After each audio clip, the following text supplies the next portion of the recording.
संजीत राज DJ Sanjeet राज DJ Sanjeet राज गोरे गोलिया के हमरा नचात संजीत राज गोलिया के हमरा नचात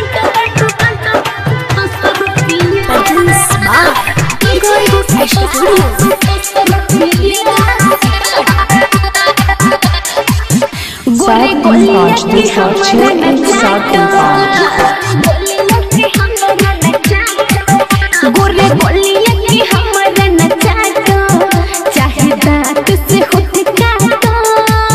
चाहे लोग के लगा के नसा बहिया में ताना से बोलो चौक कि हम कुमार बानी तू कुमार रेड पानी का बाटे बोला डीजे संजीत राज डीजे संजीत राज डीजे संजीत राज डीजे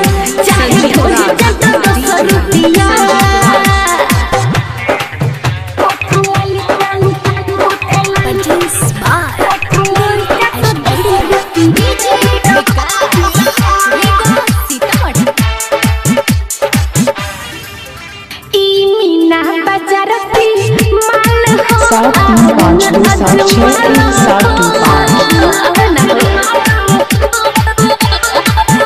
तनी देहिया से देहिया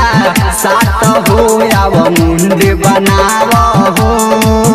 शुरू पर से करी की नीचे से अब तुझी बताव हो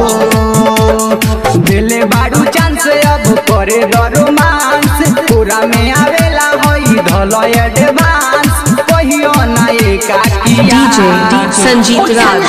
डीजे संजीत राज डीजे संजीत राज डीजे संजीत राज डीजे संजीत राज मैं ताना के बोलो चौक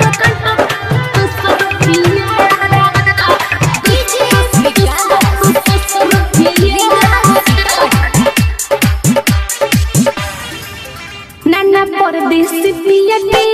संग में बिताई बुना हमरो पिया